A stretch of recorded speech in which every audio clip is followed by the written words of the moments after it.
some damage. So they've got that crossed out on those checkbox. Yes. And now bringing back that Chang'e pick that they did pull out in those grand finals back in MYSG. So this is one of that sort of pocket pick strat that they do have coming in towards M1. Well, I mean, it was like a pocket pick strat, and then it just became meta. Now everybody is just like, all right, I'll just have Chang'e in the back of my mind, but let's go into game 2. This is between Rex, Regu, Keon against EVOS SG game 2. That's right, and if you haven't got yourself the tickets to MLBB M1 World Championship, it's happening on the weekends here in Asiat Arena, so make sure you guys grab it real quick with the promo codes being provided. Now, we're starting off with a 2 versus 2, and we're in mid lane, of course.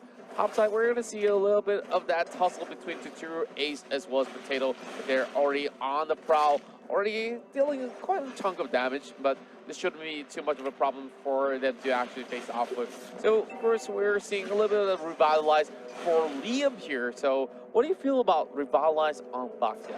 Great spell, absolutely great spell, but it also allows Baxia to kind of hold on his own when he goes for an engage and the team isn't able to follow up like exactly on time here. But I think overall, it's pretty smart what both teams did right now.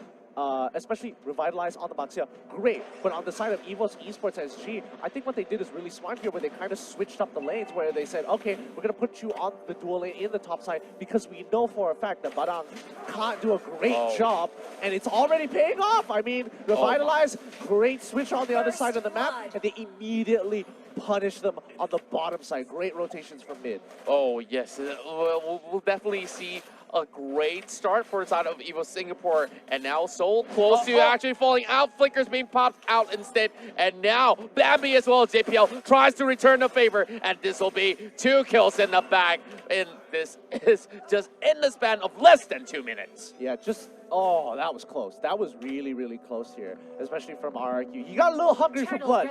You can definitely see it in his eyes. He wasn't able to get a range for that last auto attack, but overall, I think EVOS Esports are very happy with the catch that they got. 2-0 right now. They have to keep playing the game slow, especially if you're in RRQ's position, because you do scale pretty decently when you have carry on your side. That's right, and then we see a little bit of that hastiness coming in from the side of RRQ. I felt like if they were just to play things a little bit safer, and you're already forcing somebody to back away, they're already losing that experience. You don't really have to fully commit in that sort of sense. But now, for Turtle being challenged, and here comes the box. Face crack being pulled out as well, but Soul already negating them from entering, and that first solo goes in the hands of EVOS Singapore, and Righteous Pathway has been opened up as well. But now, that's pretty much a clean disengage from EVOS SG. So nicely done. Oh dear, Bambi, great zone control here. Liam making sure he tries to make sure that no one else is able to get out here. The stun goes through, but again, doesn't really matter here. Sin's gonna back away. Soul, Big On Fist pushes him away, but he knows he doesn't have enough damage to one-shot Sin just yet. And more importantly, he can just Phantom Step over the fist break. That's right. And look at him. Even that sort of distance, he's getting chunked out by Chang'e's ult, and Liam here possibly trying to actually get a couple of all that sort of information. Now, a couple of minutes have passed, but the next objective will still be on the top side of the river, as Ace as well as Potato has been doing such an absolute great work against the Turus thus far. Yep. Nicely done. Great maximum impact. Stealing away the buff. Oh, great catch. Vin pushes him through. Oh dear, Bambi's in trouble. Quickly having to pop the sprint. Meteor Shower is being put down, but JPL disengages any more follow-up with the Hurricane Dance. Oh, Zin's in trouble. Wow. Flicker already coming through. Soul, he tried to go for an initial all-in. Doesn't get that last hit. And Ace has to put the Glorious Pathway down to bail out of there. Gets a good amount of regeneration, giving away the crab, but no kills going over to RRQ. I'm just loving the entire chess piece coming from both sides, and we see great amount of respect being shown to their opposing sides as well. So get a little bit more than he should, and he's just taking a little bit more from the jungle instead. Now, of course, EVOS Esports get a little bit of that sort of a goal lead that they have here. It's about 400 gold for the time being, but it's definitely going to change in the span of a few minutes here. And Soul, I think that he's getting a lot of trap being posed upon him as Liam is already cutting in towards the jungle looking for Old Year Bambi. Yeah, and again, Liam is just being super annoying. He's gaining vision, and he's pretty much unstoppable for the most part, but he's not really engaging on anybody. He's gathering information, telling his team, oh, this is where the movements of the enemy are, this is what they're currently doing, making sure they know exactly where EVOS SG is at all times. That's right. We're seeing great movements coming across that box here. Of course, now they're trying to actually disturb some of these members of EVOS Esports. Now, we're seeing, of course, Boxia being so mobile to actually rotate across the map to even support this team. And now, turtle number 2 already being spawned. Is EVOS going to be ready for this? Oh! Ooh, locking him down. I mean, the double ultimate was a bit of an overkill, but you know, you want to make sure you secure it. Oh, Potato's in trouble. He gets caught out here, and Liam just ensures his death, cutting off his exits completely, as the rest of EVOS Esports are just a second tad bit behind. That's right, and for members on the top side here, let's have a look into it. It's a quick replay on how they managed to set this one up. And of course, we see Ace here opening up that righteous pathway a little bit way too late to actually join in the party as well. And this turtle, of course, getting pulled back and forth, but no commitments whatsoever until Liam goes in crashing towards the side of JPL, pulls him back with a divine judgment as well. And JPL here still managing to escape with that frog leap as well as Hurricane Dance all intact. Oh, so nicely done. So nicely done. 1,000 pounder just to get the shield as well. I mean, the rest of the team is just kind of holding on their own, and now Soul's in trouble. He has to recall out of there before they collapse on it. I think he should be able to get away here. No issues whatsoever. EVOS Esports controlling the top side, and despite having a two-kill lead, the gold is pretty even. Yes, we see both sides stalling it out for a little bit more, and members of RRQ here, of course, trying to poke as much as they can, trying to force away EVOS SG. In terms of itemization, we've already seen one Bloodlust Axe for the side of Tamas, as we see JLPL already locking Sin on the wall. But here comes the follow-on coming a little bit too late, though. Soul almost getting a catch, but that meteor shower will be able to connect, and my oh my, Old Year Bambi gets one kill. They are going to continue forward as they push through. Vin gets an initial catch, but again, not the priority target. Good disengage. They lock him down with the law in order, but the rest of the team is going to pull back. Oh my goodness me. It's Soul coming in with the Frizz Cracker as well. Almost here now. Jago in the back and JPL going in with the flicker. But that's a huge blunder that we're seeing here. 3 members are low, but that should not even be made possible. Of course, EVOS Esports still looking for a dive, but there's no minutes going in. So this means that they can take the next best option, which will be the turtle. Yep, great punishment. They're going to wait for the next wave. They have Badang on the side lane, but let's look at the replay here, because it was looking like, oh my goodness, what is going on? And all of a sudden, Oh Dear Bambi comes through. He gets his ultimate again and just completely cuts off the lane. It's like, yeah, I'm not going to let you walk back to your turret. I'm going to chunk you out completely with just the meteor shower. Oh my, now we're seeing a little bit more action on the top side as well. Of course, even on the bottom side, we see a little bit of skirmish, and Bambi being left by himself. This is going to be having JPL to protect him for the time being, but Tsuru is going to catch that Panda out, and Hurricane Dash has been forced out. Bambi instead turns things around. Oh, he's still alive. Tsuru trying to force him all the way back, and Potato here, 1 versus 2, and will fall to the hands of I Am Jago. Yeah, and RRQ are doing something really interesting here, because not only are they putting pressure, they're forcing out mistakes out of EVOS SG. They know that Oh Dear Bambi as well, for a fact that JPL can kind of hold their own, but Ace, on the other hand, he is struggling to hold the mid lane, especially when you're up against Kimi, who has more angles in the mid lane compared to the bottom side of the map.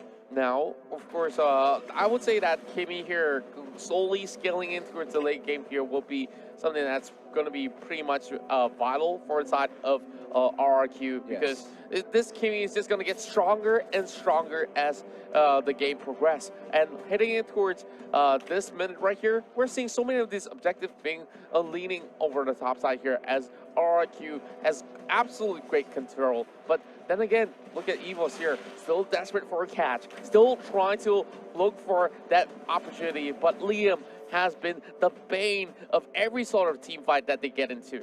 Yeah, I mean, Liam is basically just spotting out EVOS Esports wherever they are, making sure that they don't have angles, and he's more importantly cutting off rotation paths for EVOS Esports. Like, they have to take such a long detour to get to another lane. They can't just beeline it to the top side of the map or beeline it to the bottom side wherever they want to, because Boxia is just like, no, I'm not going to let you.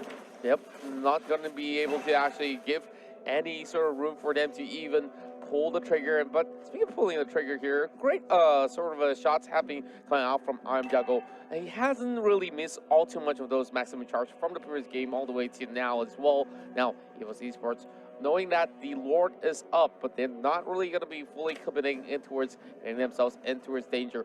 Japio also trying to set up a little bit of that sort of a camp, as we see a golden staff have been purchased by the TODAK. That's a huge buy. That means he has a lot of damage in store. He just needs an opportunity to get to that backline. I think he should be able to one-shot carry here. Oh, Liam takes quite a bit of damage. Meteor Shower on the opposite side, trying to zone out the two main the two playmakers as well as the carry. Wow. Now, I'm seeing a lot of all these turrets slowly falling off for the side of EVOS SG, and they don't really seem to be responding all too well, but they are sticking as a unit over on the mid side here. And we see Ace being a really vital member to actually keep members of EVOS SG well in life in those team fights. Meteor Shower has been expended, trying to take down Liam. Not really going to be having all too much of the room to actually step further in towards the jungle, as Liam will be forcing them to back away as well. Yeah, and what used to be EVOS Esports having a good lead, RRQ have actually caught back up and surpassed them in gold. And this is kind of surprising, because I would have expected by now EVOS SG would still be in the lead, even if it's by a little bit here. Oh, I would say that it's definitely not too high of a surprise, because they managed to secure the turtles and taking even more objectives than EVOS. So that means even more gold being funneled into the hands of RRQ, but Ace knows what's up. The Lord has been taken down to 50%, and EVOS, if they really want this Lord, they really got to make a move. And now here comes the team fight as well, forcing it on the but Liam in the middle of it all. It won't be. Rice is going to open up. JPL opens up the Hurricane Dance, but will force them away. But Liam somehow is still alive. Demby forcing out the Meteor Shower as well. But none of these members of RRQ can even be bothered about that as they take down yet another tower.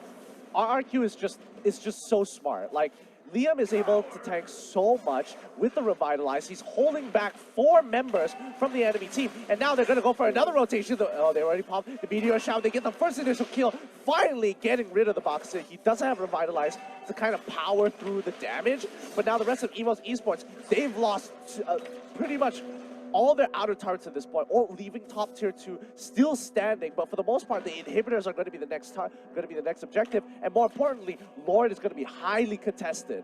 And we see the carry was attempting on the Lord for a little bit in the sort of early game, and now it's going to be a little bit of that push and pull between EVOS as well as RRQ. Now they're taking it pretty low. Are they actually forcing this one out? The Lord not getting up in the air. Zatur goes with it for the Chris Cack, and my goodness me, EVOS are getting pummeled down. And Sin going for the chase as well. There's still all 5 members left in 10. Maximum charge over on Potato as well as JPL. Almost heading out of the game, but now this is the best opportunity for RRQ to close things out.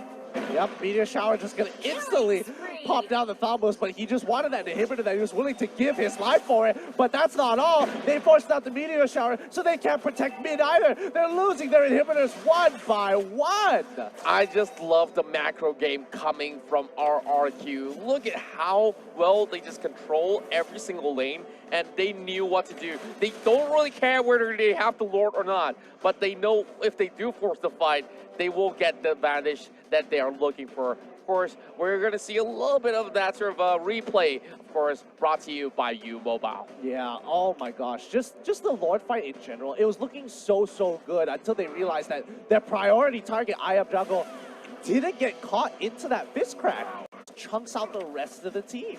Yeah, it's going to be pretty much difficult for even EVOS to actually come back into the game, only having 1 tower as well as the Lord already marching in. Bambi being forced to use the Meteor Shower to even take down the health, but RRQ, of course, still needs those minions to come right in. Now, JPL, though he is that tanky archetype, but He's still level 12. He couldn't possibly do all too much. That flicker as well as Divine Justice pulling them back as well. That's the first kill as well as the killing spree for Vin. But now look at Tsuru go. Oh, that's a big blow. And instead of getting those kills, they want to secure the game. And game 2 will also be in the hands of RRQ 2 in a row. What a strong performance. What is there left to say? The